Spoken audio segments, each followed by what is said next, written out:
उनको अज्ञात अपराध कर्मियों के द्वारा हत्या कर दी गई। पूरे मामले की और पूरे अनुसंधान की दिशा को निर्देश दे रहे हैं। सभी लोगों ने आश्वस्त किए हैं कि जो दोषी है उनको बख्शा नहीं जाएगा।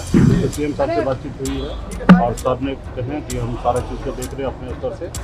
आज जो घटना सुबह जो हुई है और जिस प्रकार से अपराध चरम सीमा पर चली जा रही है, ये हम हर 1.5 महीने से हम सरकार को हमने आगाह किया है।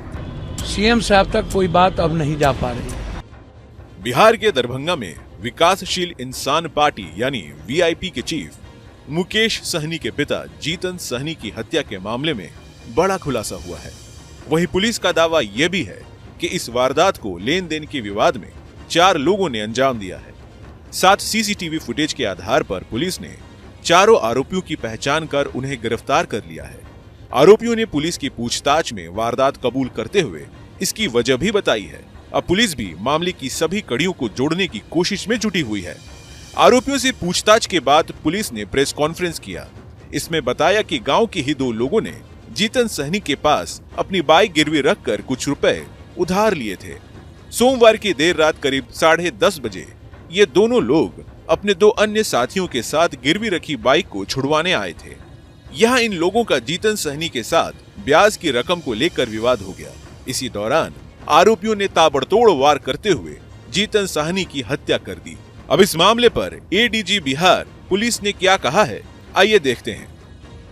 कि दरभंगा जिले के घनश्यामपुर थाना अंतर्गत ग्राम जिरात में वीआईपी पार्टी के प्रमुख श्री मुकेश सहनी के पिता श्री जीतन सहनी, उम्र लगभग 70 वर्ष की थी उनको अज्ञात अपराध कर्मियों के द्वारा हत्या कर दी गई।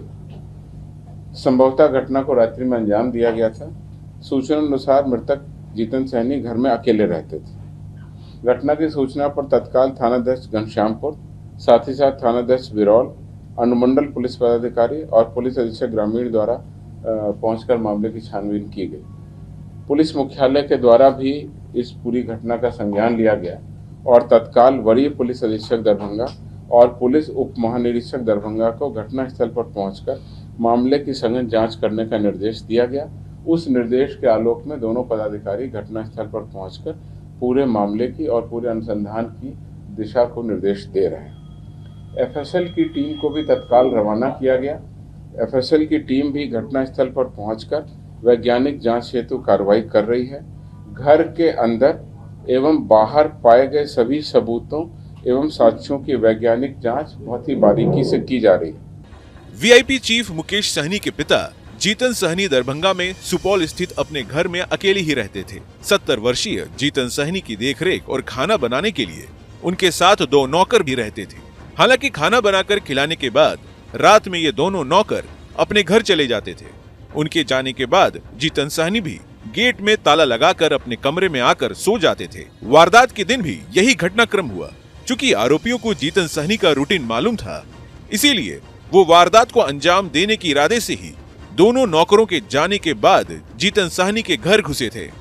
अपने पिता की हत्या पर वीआईपी पार्टी प्रमुख मुकेश सहनी ने कहा, मैं बाहर था जब ये हुआ, मैं अभी पहुंचा हूं। राज्य के तमाम नेताओं से बातचीत हुई है और सभी ने आश्वस्त किया है कि दोषियों को बख्शा नहीं जाएगा।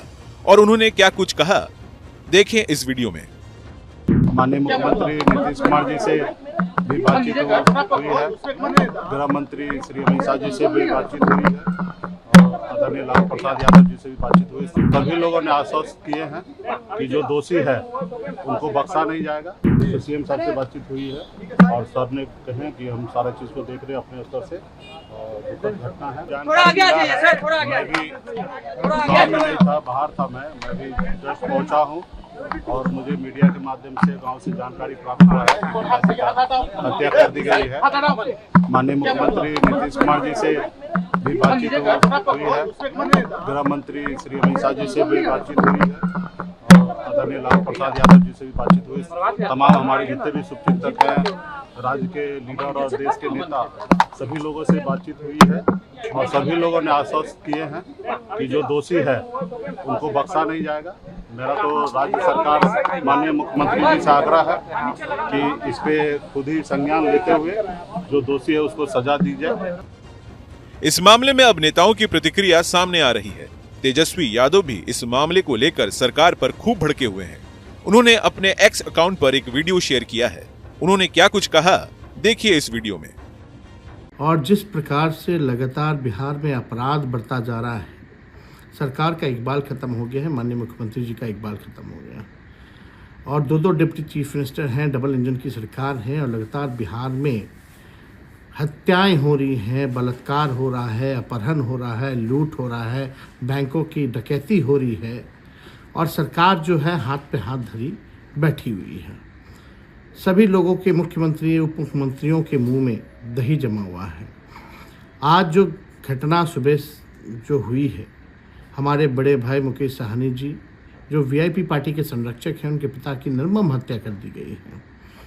इसका हम लोगों को बहुत दुख है और पूरी परिवार के प्रति हम लोगों की संवेदना है। इस दुख के घड़ी में ईश्वर जो है उनको मजबूती देने का काम करे, और हम कह सकते हैं कि सरकार द्वारा ये संरक्षित अपराध है, संपोषित अपराध है, ये प्रायोजित सरकार द्वारा है, और जिस प्रकार से अपराध चरम सीमा पर चली जा रही है, ये हम हर 1.5 महीने से हम सरकार को हमने आगाह किया है।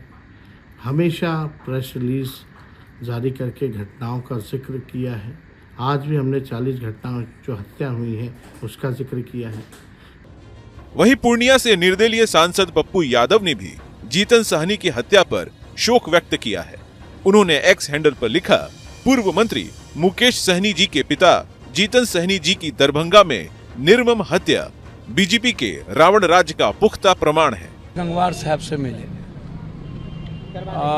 चीफ सेक्रेटरी से भी मिलेंगे और सीएम से भी समय मांगे। सुबह हम मुकेश जी से भी बातचीत किए। बिहार के हालात अच्छे नहीं हैं। सीएम साहब तक कोई बात अब नहीं जा पा रही है। और हमने एडीजे गंगवार साहब से कहा है कि स्पीडी एसआईटी जांच उन्होंने कही है कि, और उन्होंने कहा कि हम लोग 48 घंटे के अंदर लुक आफ्टर कर लेंगे। और मुझको लगता है कि मैंने उस दोनों बच्चों के बारे में भी जिक्र किया, इसको भी, और पटना दानापुर दोनों अपराध मुक्त कैसे हो, उस पर भी मैंने किया। और उनसे मैंने ये भी चर्चा की कि लगभग जिले में जमीन माफिया, कारोबारी, शराब और ड्रग्स माफिया का इन्वॉल्वेशन थाना और वहाँ के लोकल नेताओं के साथ, मंत्री, एमएलए, एमपी के साथ रहता है। तो ये जो नेक्सस है, ये सरकार के इकबाल को खत्म कर रहा है। ये बात मैंने उनसे स्पष्ट की। न्यूज नेशन अब व्हाट्सएप पर खबरों की ताजा अपडेट के लिए न्यूज नेशन के इस क्यूआर कोड को स्कैन करें।